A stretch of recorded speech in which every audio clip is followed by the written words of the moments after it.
Good afternoon.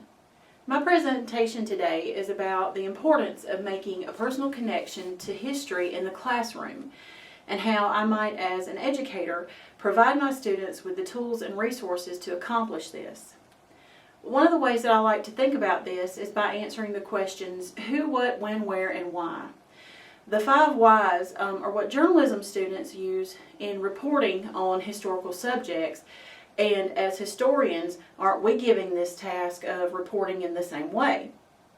However, with the increasing number of students who are not first-generation Americans or who have historically had their culture stories left out of that popular narrative, these questions are not easily answered. This leaves the students frustrated and leaves them feeling like they're not a part of the actual class. So by thinking about how I can properly construct a classroom where the environment is both welcoming and inclusive, I'm giving my students the tools to find their voices in history and then using this to engage them in developing a love of history. So our first question is who? This is a job that involves both teachers and students. The teacher will be responsible for making the material relevant, accessible, and understandable. As Eric Clairvell says in his 2017 article, Thinking Like a Historian, students can be taught how to develop critical thinking skills. And this is imperative when we study history. So the student's part to play is in actual research, analyzing, and investigating these materials and resources that I provide to them and determining them whether they're relevant or if they're truthful. This next question is what? Well, the teacher is responsible for providing material, but it's more than just that. The teacher must adapt it to the class and make it as understandable as much as possible. It has to be both relevant to the material, but also to the students. Teachers must work to provide materials that are the least biased as possible, and material should represent multiple viewpoints.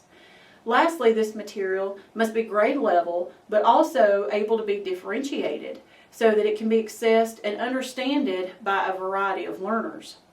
Tammy Kennedy wrote in 2017 about the overt whiteness of most historical narratives, and it's up to the teacher to ensure that all of the students are hearing another story and not just the popular one. Well, we'll combine the when and where questions as they're both addressed pretty much by the same way. They must be addressed in a constant and a well-planned way in a classroom. The teacher will have an ever-ready supply of materials that are easily accessed, either digital learning platforms such as web pages, electronic copies of books and primary documents, or actual hand copies of the primary documents themselves. You can also include live streams and virtual reality options. A traditional resource such as books, maps, and other primary documents that the students can access within the classroom and actually put their hands on really help to increase their knowledge and their ability to understand these documents. As J.M. Bondi states in Why Do I Have to Say the Pledge to the U.S. Flag, this is especially important for immigrant students and students of color. They can't take a trip back to their homeland very easily, but with these materials they can, especially with virtual reality. They can access documents from their home country and research their ancestors or fellow citizens' experiences digitally so that they're rounding out their education. Finally, we have the how. And this one ties right back into the who question.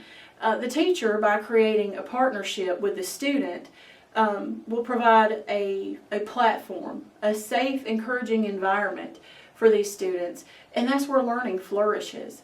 Teachers, by knowing their students and knowing the ways that these students learn best, can then ensure that the students are supported as best as possible with as many roadblocks as possible removed.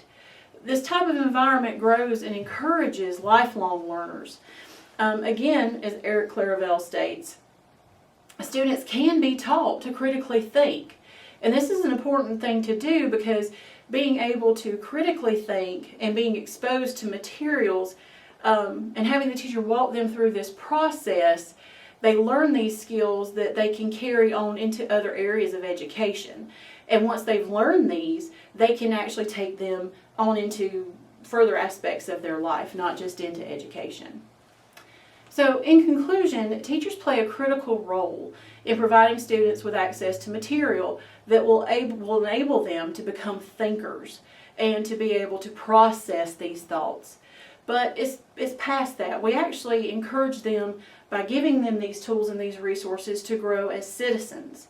They make their connections to the historical narrative, and this actually helps them with thinking critically and thinking globally. So hopefully they will take this information and be able to chart another course for history in the future. Thank you so much.